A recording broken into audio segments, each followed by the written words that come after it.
Thank you, everyone. We're back again with another segment of our PeaceMakers 2.0 Summit. We are hosted by Rich Women Magazine of the United Kingdom, and we're here in the United States. I'm Yvonne Gamble, and I'm here with my guest, Marlo Manns, and she's going to be talking to us on quite a few things. I'm not going to give it away just yet.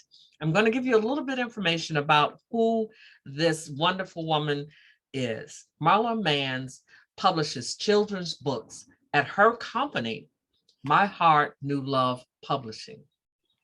Her stories resonate the inner child, the one that's inside of you. Yeah, the one that did some of those things that you might not want to come out, but is full of abundance of gifts and talents that guide you into endless measures of peace, security, and intuition. She writes interactive love courses for children, which have grown in popularity throughout the United States in our libraries and our top requests at sponsored events. Mahler shares her messaging internationally on the importance of planting love seeds, and she is continuously expanding her publishing throughout the United States. And now she is about to expand her publishing into the United Kingdom. So without any further ado, we're going to bring her up to the stage and let her tell us about the decision to have peace. Marlo, welcome. Hi, Yvonne. Thank you for having me today. I am so happy to be here and to discuss a decision of peace. We have the power, and of course, we plant the seeds of love within us all to make peace a decision that causes an action that will resonate with your entire body. Well, that's wonderful. So when we think about it, so what you're saying is we right now the world it seems like part of it is at peace with itself and looks like about maybe we're about at about a 75-25 because at that 5% that just can't decide which side it's going to be on. But what you're saying is this is a decision that we make. Well, how can I as an individual, or do I make a decision as a group, as a corporation, as a country, a commonwealth? How do I make a decision to have peace versus not having peace? Well, you know, in each one of us, and I'm going back to, of course, the children's book, in each one of us, we have within us a way where we know how to calm ourselves. It's just like when a baby learns to calm themselves. It feels good to be calm. It feels good to know that something you can do can bring along something that makes you say, hey, I like being in this space. I like that I can do this for myself. And what if I could not just do it for myself, but I can do it for someone else? And that takes a decision to recognize sometimes a parent will go in a room and they'll see a child on the floor playing with their self. They are content, they are happy, they're not messing with anybody. They're just saying, I like this toy. I'm going to study this toy. And they are at peace. And they're not calling for mom, they're not calling for dad. And we could do that within our entire planet, our entire culture, because there are times when we make a decision for ourselves that that's enough. You know, that's enough. And instead of watching someone else be thirsty for somebody else and say, oh, their thirst is not important as my thirst. And it's not true. We all thirst the same way.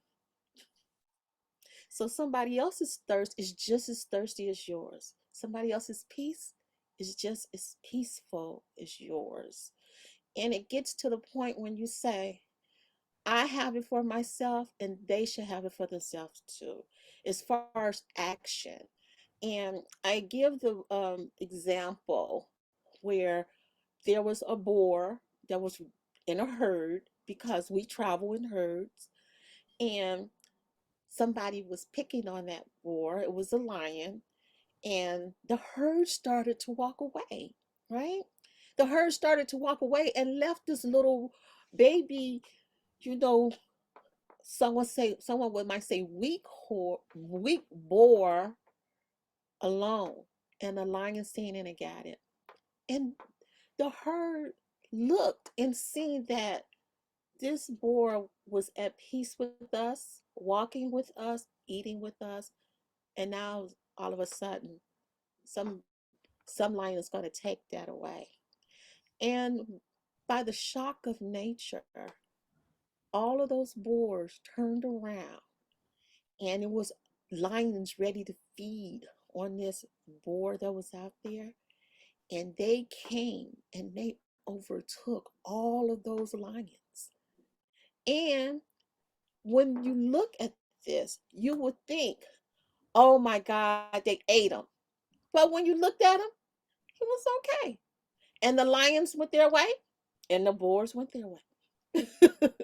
So that's a kind of an example of what we need to do as people. We need to recognize that my thirst and your thirst are basically the same thing. Well, that's interesting. I love that story. And so basically what you're saying is it's almost like taking a responsibility Yes. for the actions of the whole. So it would sound to me, it resonates with the butterfly effect. So something that happens to one, like the butterfly's wings flap on one side, that actually affects what happens on the other side. Oh my. And so therefore, I guess my question then would be, what do we do? Where do we go from here? How do we do that? Because so much of what we've kind of been pushed and pulled to is not get involved. We've kind of taken on, here within the last, I'd say, within the last half a century, that has pretty much been the way. It's not necessarily the way for the United States. We tend to get involved in everybody's confrontation, but it is the way of the people, the individual people of the United States. And is that perhaps why we're seeing so much civil unrest in the United States or within countries? That's a good question. When I think about um, when I think about what happened with George Floyd, is a really sad situation. The entire world seeing one person put their knee on his neck, right? And everybody, the entire herd stood around, and the entire world, because of COVID, was able to see him like a sacrifice who we all watch and we all felt this horror. We felt it within our hearts. It's like everybody's heart was bleeding, but and nobody came. Nobody came to like rescue this one man from all of this tragedy. What if we all would have took action, and say, you can't do this. That was kind of like a sign. And when I think of wars, I think about how uh I mean, we could go back to Hitler. Things that were happening all over the world. They could have responded in some way, you know, and brought peace to a situation. And how many times are we going to keep seeing this with Ukraine? The things that are happening around now. How long are we going to watch? So they watch. You watch with the Floyd, you watch with Ukraine, you watch with Israel. How much time or how long are we going to say, I don't feel good about this in my heart? My heart is in pain. My heart is not feeling accountable. Why won't I move? Why am I kind of like in this standstill of motionless when I see that this person is thirsty for some kind of peace within them? And I can bring it, and you can bring it, and all can bring, and it could become a situation where we don't let this uncivil type of behavior continue to happen. And so, I'm not sure I answered your question. Well, I think in a way you touched on it. That was a loaded question. And truly, truth be told, you answered it very well. With your analogies and with your explanations. And I want to say, in this short period of time, we have heard quite a bit, and there's quite a bit to take. And what I would hope that the audience takes from this is just the magnitude of a single act of the herd, of the all of us coming together and standing up for what is right and what is peaceful. And that's what actually brings about the peace. Because what sounds like to me, and I'm going to ask Marlo one question just simply to tell me, her thoughts. Is she truly just simply saying, if we all stepped up to the plate and did our part, we would see peace? You know, I and the short answer is yes, because there are things that are happening not just in countries but in neighborhoods, you know, and there are things that are happening. It doesn't just, I know it seems like it happened in countries and in neighborhoods and states, but actually where it's happening in our heart.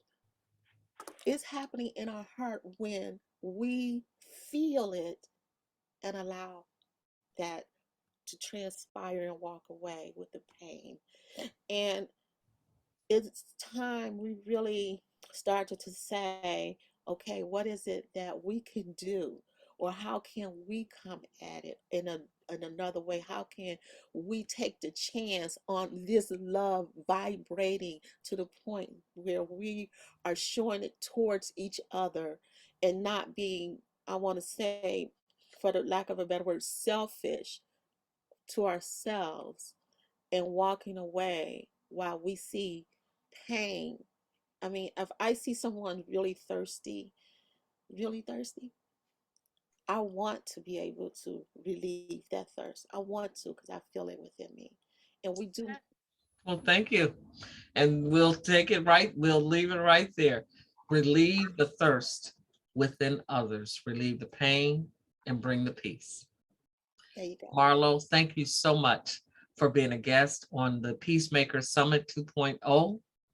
And we know that you have given us some takeaways that are very big, but that are not too big for our shoes to fill. And she brought it home when she said, it is within your heart. So you don't have to look outside. You don't have to go anywhere. Just feel it within your heart. You know in your heart what's right to do. Yeah. Do that. Thank you so much. Thank you. Thanks for having me.